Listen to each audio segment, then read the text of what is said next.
When it comes to horror, final girls usually steal the spotlight, but the guys who make it to the end credits deserve some love too. These final boys aren't always the strongest or the loudest, but they survive hell and often come out changed forever. Some fight back with brute force, others with quiet resilience, but all of them earn their place in horror history.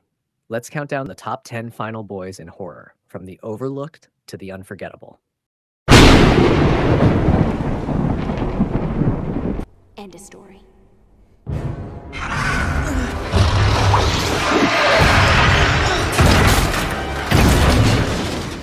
Number 10, Casey. Casey is your classic underdog, awkward, nerdy, and often ignored by everyone around him.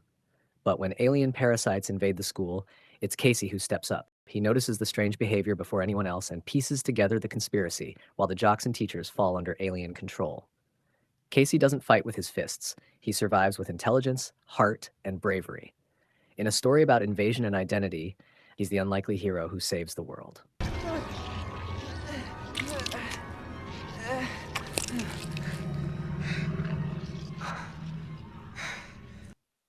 Number 9, Chris Washington.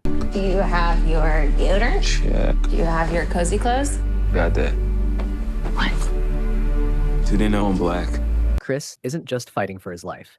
He's fighting to keep his mind, his autonomy, and his identity.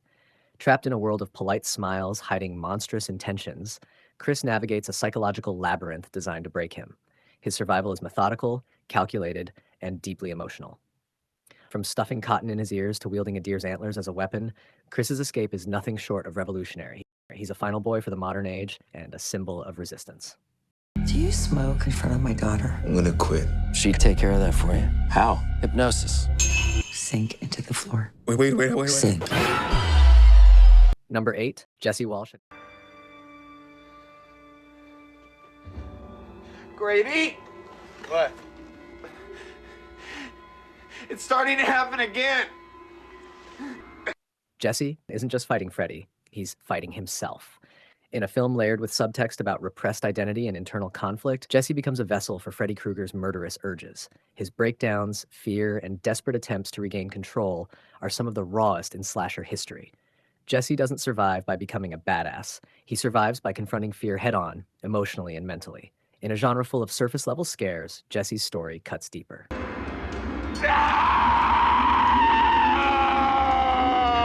Number 7, Ben.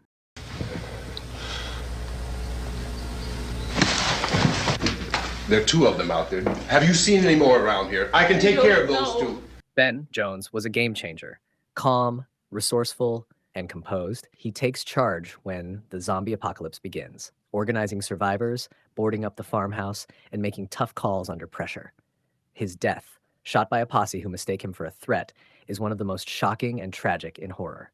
Ben was more than a survivor, he was a leader, and his ending forces us to ask, what's more dangerous, the monsters outside or the world we live in?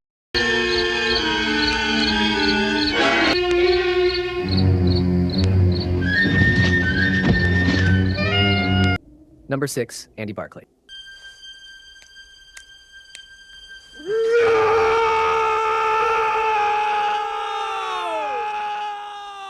Andy was just a kid when Chucky came into his life, and he never really got away.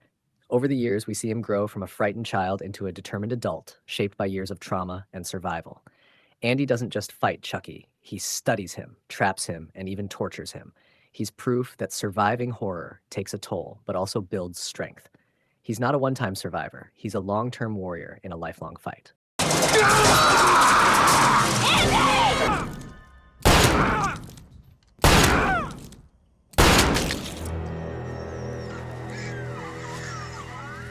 Number 5, Tommy Jarvis.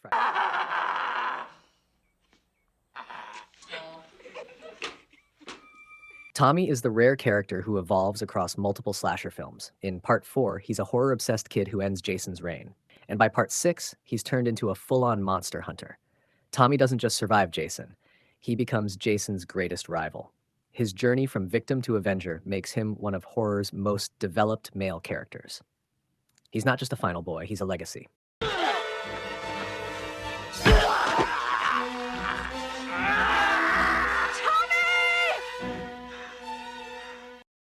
Number 4, Oskar. Vill du bada?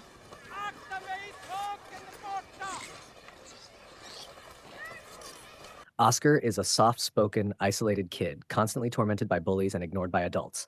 When he meets Eli, a vampire child with a bloody secret, his world shifts. Their relationship is both tender and terrifying. Oskar doesn't survive by defeating a monster, he survives by joining one. His final decision to run away with Eli isn't about escape, it's about transformation. Oscar's journey is haunting, poetic, and quietly devastating. Magistern kommer ju. Han kommer bli helt galen.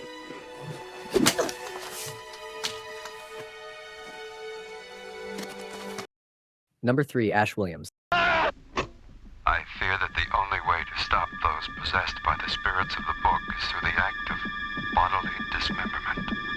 Ash starts out as an average guy stuck in a literal cabin of nightmares, but over time he evolves into one of horror's most iconic heroes. With a chainsaw hand, a boomstick, and a never-ending supply of one-liners, Ash becomes the face of survival through absurdity. He's flawed, terrified, and constantly beaten down, but he keeps coming back. Whether he's in the woods or the medieval past, Ash is a final boy who defines cult horror badassery.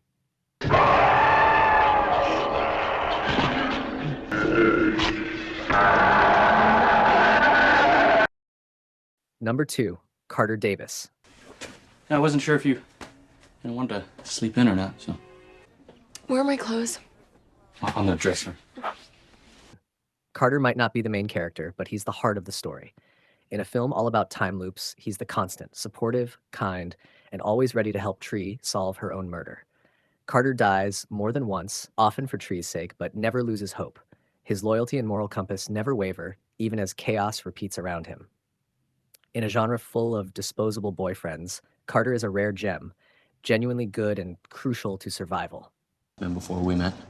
Okay, mister. I'm gonna take this drunk girl home and take advantage of her, don't judge. For the record, I didn't take advantage of you last night, okay? I slept on Ryan's bed. Before we get to our number 1 pick, let's give a shout out to a few final boys who didn't make the main list, but still fought hard, bled plenty, and lived to tell the tale. Charlie Brewster, Fright Night, teen vampire hunter with guts, heart, and a stake. Columbus, Zombieland, survival through anxiety, rules, and awkward charm. Will Rowland's Freddy vs. Jason, one of the only guys to survive both slashers. Number 1, Aaron Boone. Don't listen to him or we'll all be slaughtered. This is our home. If you want to live, it won't be here. Aaron Boone doesn't just survive a horror story, he becomes part of one. Framed for murder and killed by police, Boone is resurrected into the world of the Nightbreed, monstrous outcasts who live beneath the surface. Instead of rejecting his monstrous side, he embraces it and becomes their leader. His journey is mythic, tragic, and radical.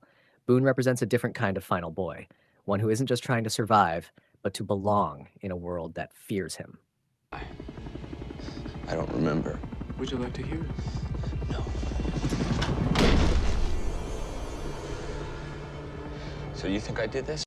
Final boys may not get the credit final girls do, but their stories are just as intense, tragic, and inspiring.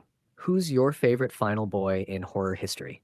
Let us know in the comments, and if you love this countdown, hit like, subscribe, and stay tuned for more horror deep dives. Because in this genre, survival is everything.